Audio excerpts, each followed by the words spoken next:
ত্রিপুরা সিপাহীজলা জেলার সোনামুড়া ধলিয়ায় অন্তর্ভুক্ত অবৈধ নেশামুক্তি কেন্দ্র চালানোর জন্য এবং নেশায় আসক্ত যুবকদের নেশামুক্তি কেন্দ্রে আটকে রেখে তাদের পরিবারের লোকজনদের কাছ থেকে অবৈধভাবে টাকা সংগ্রহ করার জন্য প্রতিশ্রুতি দেয় যে নেশায় আসক্ত যুবকদের উন্নত মানের ট্রিটমেন্ট দেওয়া হবে এবং থাকা খাওয়ার ব্যবস্থা করা হবে।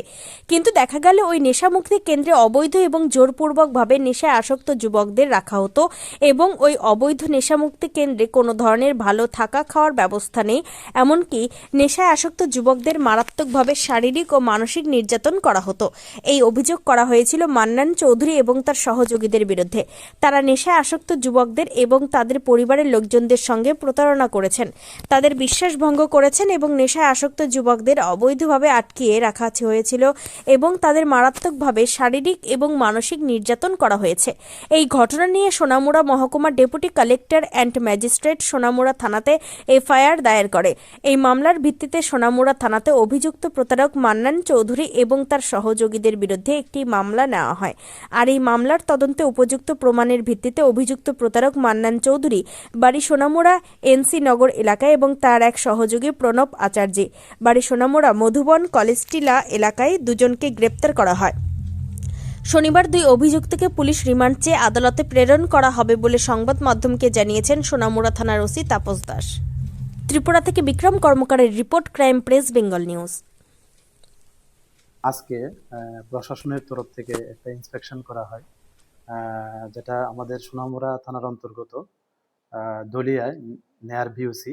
এখানে একজন মোহাম্মদ আবু সাইদের একটা কনস্ট্রাকশন আছে, যেখানে একটা মানে ইলিগালি ড্রাগ ফ্রি সেন্টার চালাচ্ছে বলে এরকম অভিযোগ। তো এই অভিযোগের ভিত্তিতে আজকে আমাদের সোনামুড়া থানার প্রশাসনিক আধিকারিকরা এখানে একটা ইন্সপেকশন করে, যেখানে ইন্সপেকশনে দেখা গেছে যে এখানে মান্নান চৌধুরী এবং ওনার সঙ্গে যারা আরো সহযোগী আছেন তারা মিলিতভাবে একটা সেন্টার চালাচ্ছেন এবং এটা খুবই অবৈধভাবে এবং কোনো এখানে বৈধ কোনো কাগজপত্র বা কোনো পারমিশন এখানে নেই।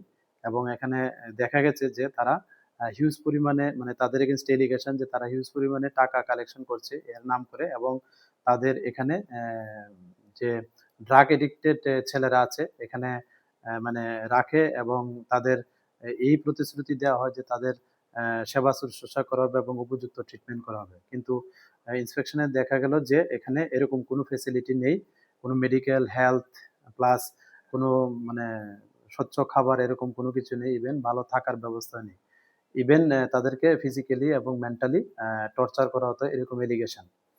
এবং তাদের এগেনস্ট এলিগেশন এরকম যে তারা চিটিং করেছে এবং ক্রিমিনাল ব্রিচ অফ ট্রাস্ট করেছে এবং তাদেরকে রংফুলি মানে এখানে আটক করে রেখেছে যারা এডিক্টেড পার্সন আছেন এরকম অভিযোগ, এবং তাদেরকে খুব মারধর করতো এবং গ্রিভিয়াস হার্টের এলিগেশন উইথ মানে তাদের ষড়যন্ত্র করে।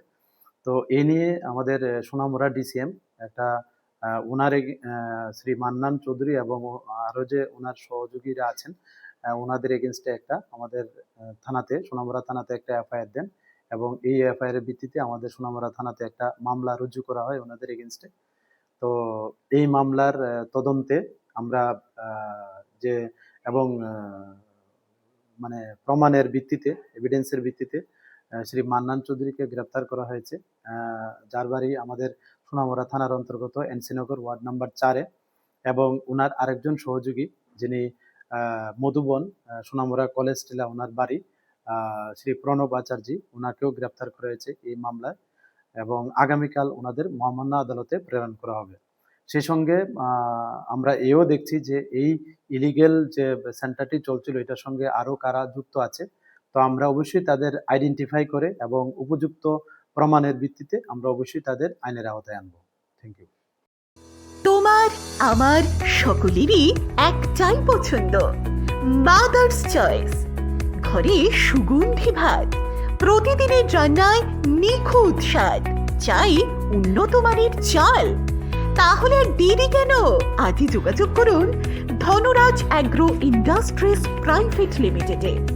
আমরা আনি আপনার টেবিলে খাঁটি ও মানসম্মত চাল মাদার্স চয়েস নামে। একবার ব্যবহার করুন, আর ফিরে তাকাতে হবে না। বিশ্বাসী গোড়া, গুণগত মানে সেরা। মাদার্স চয়েস, মা যেমন চান চাল তেমনই। যোগাযোগের জন্য এখনই কল করুন 8509752023 এই নম্বরে। মাদার্স চয়েস শুধুই শিরা নয়, সবার প্রথম পছন্দ।